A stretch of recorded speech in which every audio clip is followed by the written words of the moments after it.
What's the Hold Up Pod? It's Dan. This is going to be a little bit of a different episode in a different format, and I don't know how often I'll do episodes like this, but I realized part of the reason I started a podcast was because I wanted to be able to talk with my friends about fun things like movies and be able to analyze movies and things that matter to us and all of those types of things. But I've also kind of sat and thought about that it's turning into a show about why do these things matter to us? Why are these things important? Why do we feel about them the way we feel about them? And that ultimately, as a guy who sits home alone a lot because I work from home full time, that it gave me a place to put my thoughts about all kinds of different things. And I want those thoughts to mostly be fun.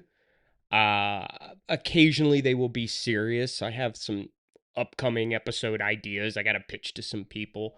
But I think it would be really important sometimes to dive into some more serious topics and to help people process things. I mean, when we talked about Dawn of the Dead, we got into little bits of like, why is that important and what were the social messages in that. I was re-listening to my Vision Quest episode and I got into a little bit about manhood and things of that nature. And today I was going for my walk, and I was thinking about a lot of different things. When I go for walks, a lot of times I'm alone with my thoughts, and I finally realized I don't have to come charging back and try to figure out how to put this into a blue sky thread, a thing I'm not actually great at. The ADHD makes me an excellent extemporaneous speaker, but not such a great.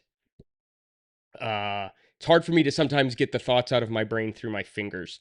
And therefore, I'm realizing um, that I have this platform, and sometimes I have things that I think fit with what I want this show to be. And yes, it's what's the hold up on media, but I think sometimes I want to take a moment and dive into what's the hold up on ideas, what's the hold up on concepts, what's the hold up on things that I'm thinking about in my life right now. And what I will say is, I don't want this to become a politics podcast at any point. I mean, obviously, my politics, my morals, they flow through the art that I enjoy. They flow through my being. They flow through how I'm going to talk about things.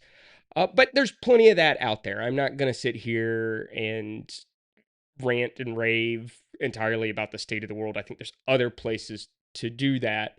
But I do want to sometimes dissect concepts and ideas going on in the world that matter to me.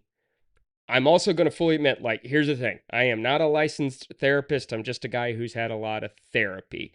I have no experiences but of my own. I do try to be empathetic to other people. This is as much a moment of therapy for me, and maybe it's a moment of therapy for us to have together. So know that what I'm about to dive into and what I'm about to say is you sitting with me working through thoughts I have in real time. And that means please challenge me if I say something here that you think I haven't thought through. But also, I'm hoping, because it's how I navigate the world, that there is grace here, that if I misspeak or missay something, this does not turn into I hate waffles. Okay, because that's not what it is. I want to talk through things. So I don't know, I wanted to spend 20, 25, 30 minutes thinking through this idea of what is the holdup about this notion that we talk about a lot right now of the male loneliness epidemic. And once again, I'll give background. Why does this matter to me? Well, obviously, you've seen my picture, you've seen this. I identify as a cis heterosexual man. I am, you know, I love my trans brothers and sisters and brother sisters and they thems and everything else. And if I wasn't complete there, I apologize. I try, right? I think hopefully what anybody will know is that I try to be there and use the correct terminology. If I don't, always correct me. But I am a poster child for somebody who could be a real big asshole. I'm a white guy. I'm a guy. I'm heterosexual. I am financially stable and I identify as a Christian. So, why dive into this topic? Well, because as a man, as someone trying to get through the male loneliness epidemic, as they talk about or think about it, I shouldn't say try to get through it. I am not lonely. I'm married. I've been married for 20 years. I have been in the same relationship for 27 years at this point. I have a wonderful partner and spouse. I'm very fortunate.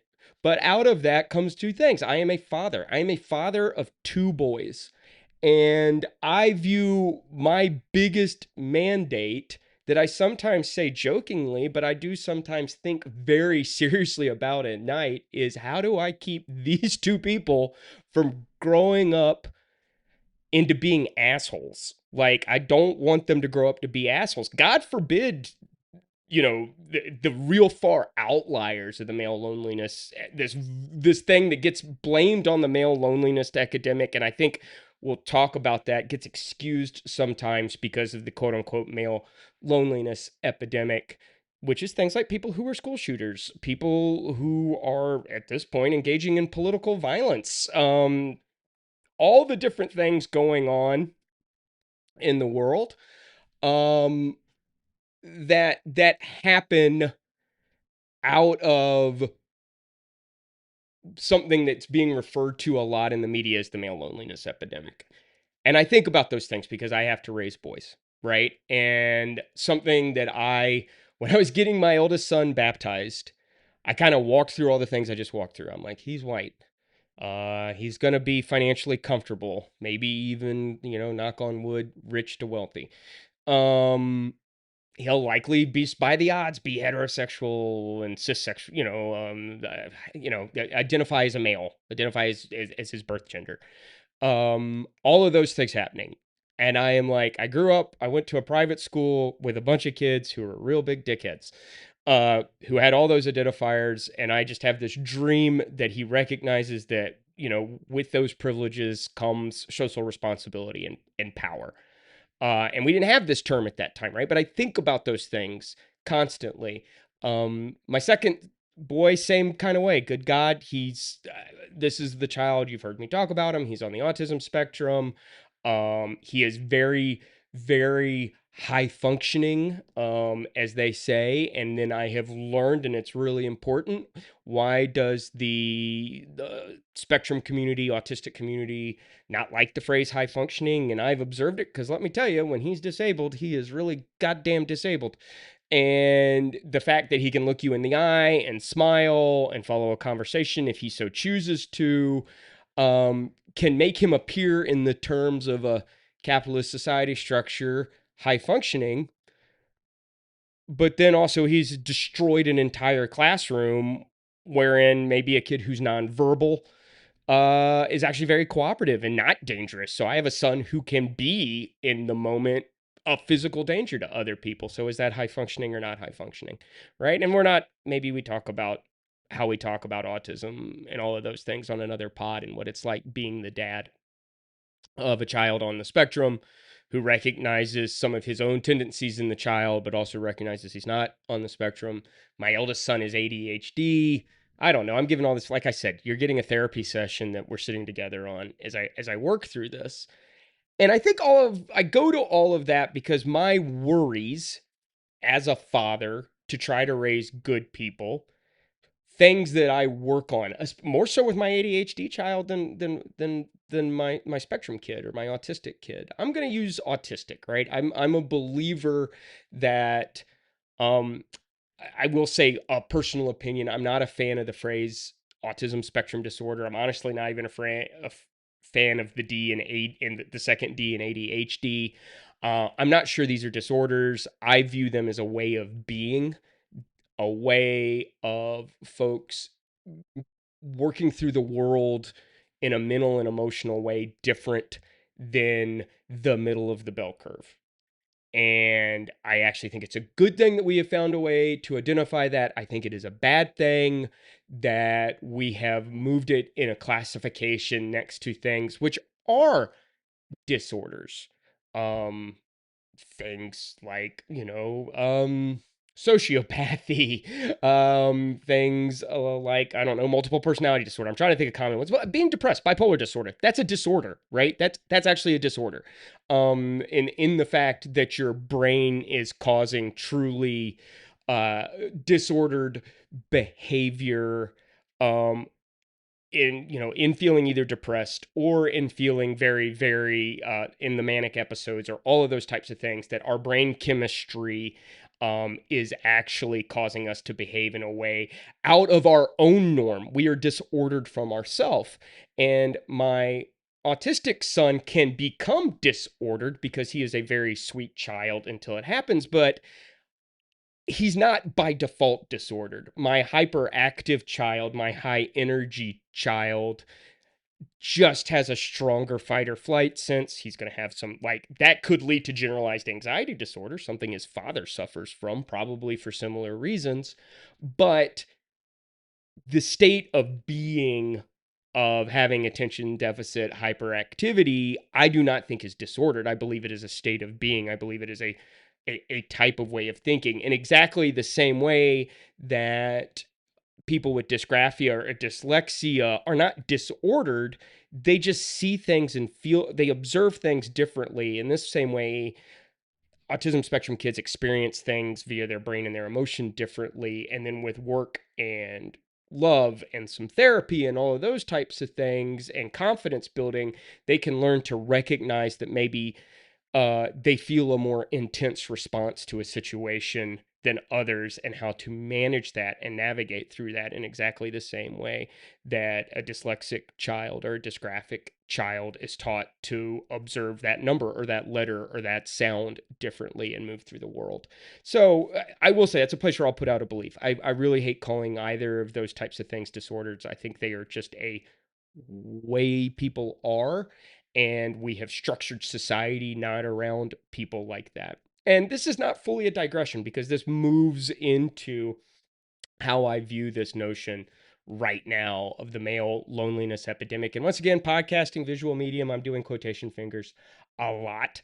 But I want to talk about what's the holdup of the phrase. And I think it's important because, sadly, male loneliness epidemic, especially the way it gets used in media discussions and the way it gets used in online discussions, is something that is immediately off putting to the many women and, frankly, men, but mostly women, um, that have been victims of centuries of male dominated misogynistic world structure and societal structure. So when you hear about things like a male loneliness epidemic, if I, trying to be as empathetic as I can, if I was a woman sitting on the other side of that, I would immediately respond negatively. I would especially immediately respond negatively. And I did a pretty big Blue Sky thread on this.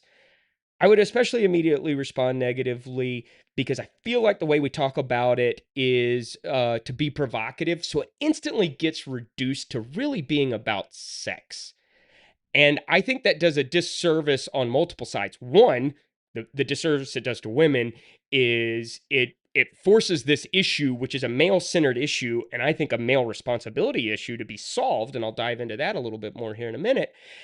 It then makes them responsible. I think part of the reason I'm thinking about this right now is because of this Tylenol and autism bullshit. And once again, I'm a man, so my brain didn't go there, but I saw a great TikTok where someone said, "Hey, look at this. Now it's fucking women's fault again." Right? And I think that's such a perfect way of putting it, right? Oh, a woman took Tylenol while she was pregnant. That's why she has an autistic kid. It has nothing to do with the fact that her father's worn the same outfit for 30 fucking years and he eats one breakfast and he really likes trains, right? Like, nope, her fault. She took Tylenol. It's a simplistic thing. Let's blame her, right? And I feel like the male loneliness epidemic, the second we reduce it to just being about getting laid, it instantly, in a minor way, implicates women as if it is their fault and their responsibility. And I think we live in a society. I think we all have a responsibility to each other as members of a society. But I do not think in this instance women have a responsibility as women. They have an option as members of society to see how helpful they want to be. And I don't think that help needs to be about sex. This is not about, oh, you owe it to somebody to throw a pity fuck at them. That is not what we're talking about here, because it's beyond sex. Sex to me is a symptom. The inability to get laid is a symptom. Um, I've been monogamous for 28 years, and there are dry spells in there that happen with your partner, because you have kids, because you're in different places. And it's something I've talked about a lot in therapy. Sometimes you have to re-fall in love, back in love with each other, and rediscover that spark. Sometimes the relationship is more emotional than physical, and it's really beautiful when all of that comes together.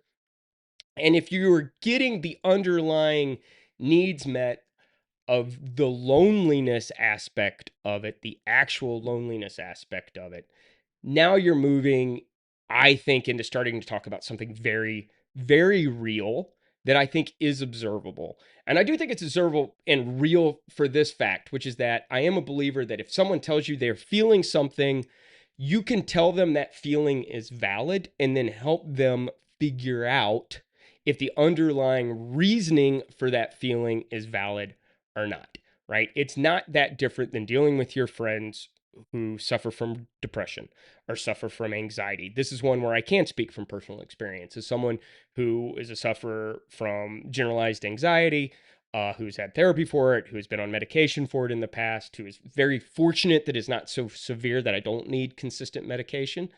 Um, but a lot of people have experienced. I've looked at somebody. I am feeling very, very anxious right now. I am struggling with my anxiety. And then to get hit with, well, why? You shouldn't. You shouldn't feel anxious right now. That's stupid to feel anxious right now.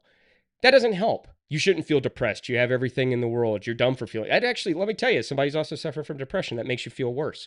It's especially tough when you look at all your blessings and then are still really fucking sad and hate yourself and you're trying to work through it. And then you have people reminding you of all your blessings, and all it does is make this entire shame spiral that makes it worse. And I want to talk about that because I do think we have to look at it validly. These studies, these things where they look at men and they ask them, do you feel lonely? And men say yes.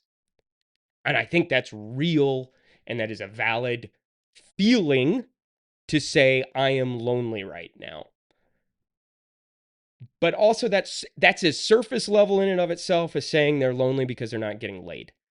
So then we have to dig deeper and we have to look into why they're lonely. And this is why I say, all right, men own some responsibility now. And we have to figure out as men, what can we do to help in the male loneliness epidemic? An epidemic feels so a little strong. You can't catch loneliness. It is honestly a thing that is self-inflicted. Um, we are definitely atomized and separated from each other right now by the structures of society. COVID definitely made this harder and worse for people. Um, I do think people, and this includes me, are over reliant on their parasocial relationships and their online relationships, and they're not engaging in enough interpersonal engagement, even in intimate settings. And by intimate, I don't mean sexually intimate. I mean intimate as in small group. Even just having a best friend you could see in person. That is an intimate setting. Um, and I don't know. I don't know if I have a conclusion in all of this. I don't know where I'm going. Like I said, I wanted to have some therapy. I wanted to have thoughts. I guess what I want to say is more of a challenge. If there are men out there listening to this, if there's fathers out there listening to this, I'm not telling you got to go befriend some shitty chud. I'm not even telling you got to go through the emotional labor of challenging him, right? I'm not saying you got to look at some guy and go, "You got to stop being so shitty and I want to get in your face." Some people are great at that. I'm not great at it. I suck at confrontation. It's amazing I'm as many people's boss as I am. I'm terrible at confrontation. I'm a great coach though. And I do think there's an opportunity in that to lead by example, to be a coach. And I start at home with both myself and with my kids. I think part of this was easy for me. Um, I am a man who's comfortable in his emotions, even when I don't understand while I'm feeling them. I think it was a way that I personally was able to move through my issues with anxiety. I just have an engineer's brain. I'm very analytical. I notice the emotion, and sometimes I have to sit in it for a bit, and then I compartmentalize it. I analyze it to death. I pick it apart and abstract it until it's almost gone. It's how I work. I know that's not how everybody works, and I'm not going to tell you what works for everybody. I'm going to tell you what works for me. And I sit and I look at where we are in the world right now. And one of my long standing as a father statements, but I think it goes broader into the world right now. And I think it's a thing we struggle with online in general is we have to get in and look at the reasons for things, but the reasons are not excuses. And I'll tell this story about one of my, and I'll say my woke moment, one of my awakening moments that I had when I was still first had moved into town, living in town in Kirkwood, still gentrifying area. We're not going to get into housing policy. I bought into a gentrifying area because it's where I could afford to buy a fucking house, build more houses. You won't have as much gentrification. Boom. But I move into this neighborhood and somebody we were dealing with the fact there's lots of petty theft and things that happen of that nature, and somebody broke into my yard shed and stole my lawnmower. And in breaking into my lawn shed, they like ripped the door off and bent it and then stole the lawnmower. And that sucked, right? And I promise this all ties together because it matters as you think about this reasons are not excuses idea. Because I then started thinking about it, right? I am a white man who has moved into a mostly black neighborhood. It is gentrifying. People are being pushed out of their homes by people like me. I was a lot younger. I have very different thoughts about whether or not I would do that today, but to be all, I also just have the convenience and the comfort of the ability to have done that financially today and all these other things. So it's really easy in hindsight to go, oh, I wouldn't do that. I don't know. I needed a place to live and I needed a house and it's where I could afford one. And that, once again, all sidebar thing. But I live in that area, right? And I live in Georgia, right? So a black man robbed a white man in Georgia on his house. I wasn't there. But if I'd been home and if I'd have shot him, fucking bunch of assholes would have called me a hero for that. I don't even keep a gun in my house, but let's think in that way. If I had killed this person, I would have been the hero. He stole what was brand new $150 lawnmower that he was going to maybe get, I don't know, $15 for. I was actually more upset he bent my shed door. That cost me a shit pot more money to fix than replacing the lawnmower. And it was one of my first kind of, woke awakening moments where I was like, how desperate and angry was this person that he risked the fact that something knowing in Georgia where he was at, what is the general nihilism of the fact I could have killed this man for robbing me and society would have deemed me a hero. And they wouldn't have noted what put him in the situation where he felt so desperate to take such a risk for so small a reward. And I thought about that and I look at those things and I go, broadly as a societal sense, here's a person who fell through society's safety net. And I will say a thing, we stop too much there as a left-leaning kind of thinking group. Right-wing people do not struggle with this because this involves empathy, so they're not going to do it at all. But as a left-wing group, we go through that whole thing I just said, the desperation, the nihilism, what's happened to them with society, and we stop there and we make it an excuse. Because here's the other side of that. I am surrounded by as many other people in that area who are struggling financially, who are seeing themselves be priced out of their homes, priced out of their churches, and they're not breaking into my shed and stealing my lawnmower, and they are not harassing other people, and they are not breaking into cars, and they're not doing other things. So the other fact of the matter is yes, that guy had all of those things happening, and he is still a fucking asshole. He was still a fucking asshole. The reasons give us a thing to look to fix at the societal level, but they do not excuse the behavior at the individual level. And I say all that to loop back around. Men are not been taught for generations now how to think about their feelings, how to sit with their feelings, and frankly, have not been taught how to have healthy emotional relationships in a non sexual way. And I think that's why, as I think about it and I'm getting animated, I get so pissed to see everything reduced to, well, let's get men laid. That's not the fucking problem. It is not the problem. If anything, it's going to mask over the problem because laid is not necessarily an emotional connection. And here's another thing for men out there: you do not have to have someone you're sexually attracted to have an emotional connection. You can just have platonic emotional relationships. In fact, you need to have platonic emotional relationships. We are more than our urges.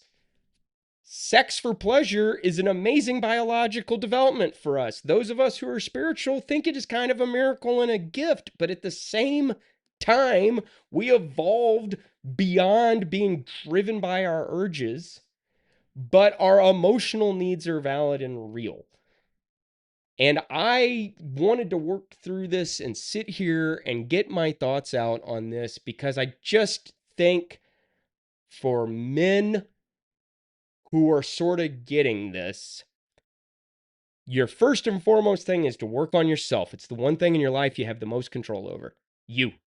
Something I tell my ADHD child nonstop. I know XYZ is hard for you, but my expectation is you're going to realize that, and that means you have to work even harder at it. He's almost 9, so we're working on things like interrupting us in conversation. But let me help you. To me, that carries forward. One of his biggest struggles that he has is touching other people when he's uncomfortable. And we talk about that a lot because I repeat to him that he never has the right to have his boredom be somebody else's physical problem. And I don't think anybody needs a whole lot of connecting the dots on why I care about that as he gets older. And thinking about how we can control ourselves then allows us, and this is maybe my challenge to any men out there who want to listen to this, how do we carry that forward to be examples? To be examples to other men about how you can be.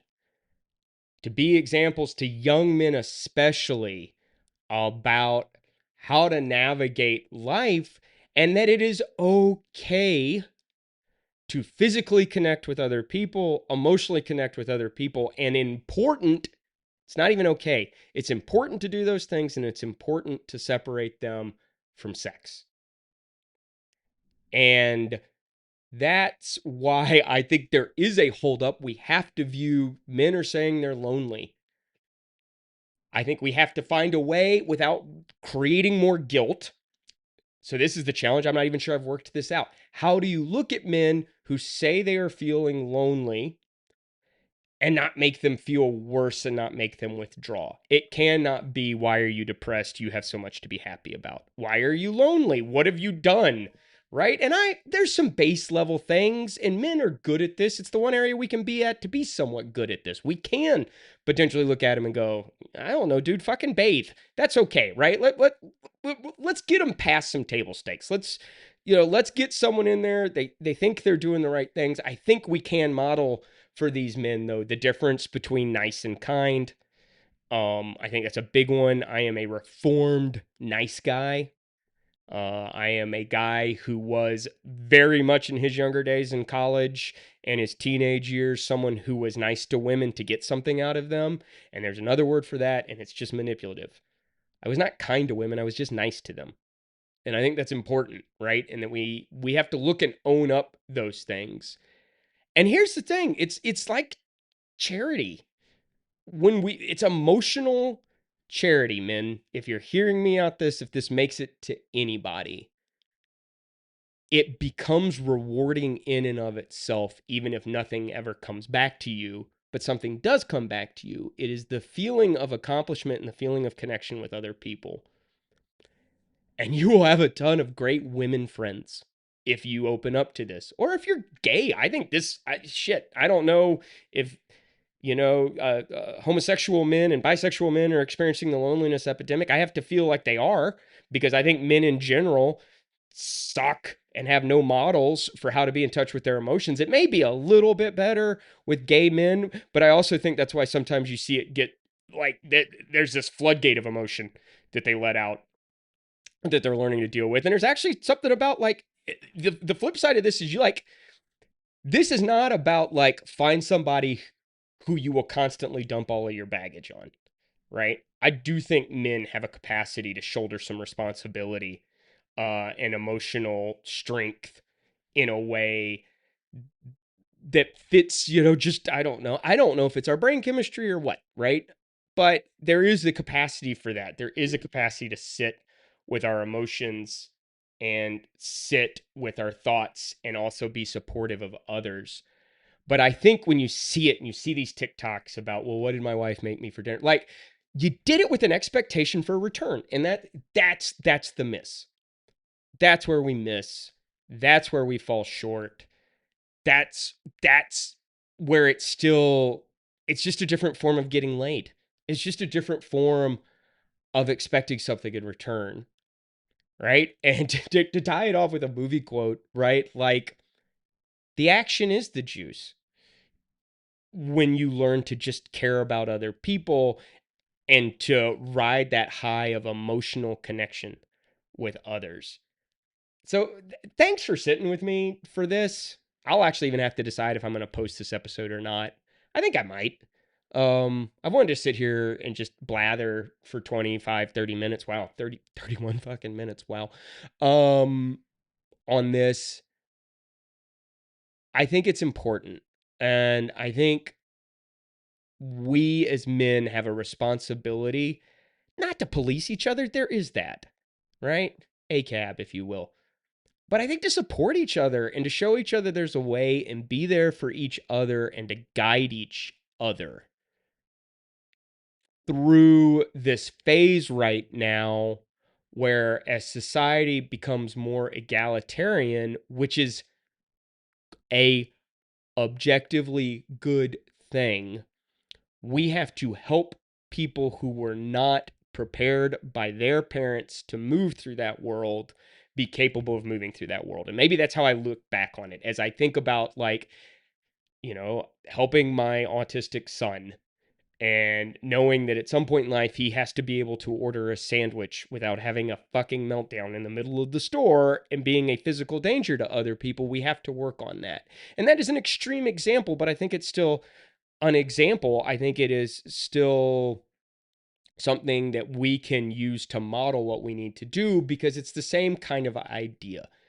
There are a lot of men who are left in society right now with an emotional vulnerability. And sadly, so much of male modeling for the last 100 years has been about suppressing those emotions, how they're not valid, that men shouldn't have them. And it is therefore creating bigger issues. And once again, I don't want to just take this all the way out to people who are extreme examples. I want to just take it out to people who are just sort of shitty neighbors and shitty members of society because they don't know how to deal with this. So if you were listening to this, I hope will think about this. I hope you'll join me. I hope you'll challenge me if you have thoughts on this. I do think I'm going to release this episode. And I just want to say thanks for sitting with me as I work through something that I think is a really important topic right now.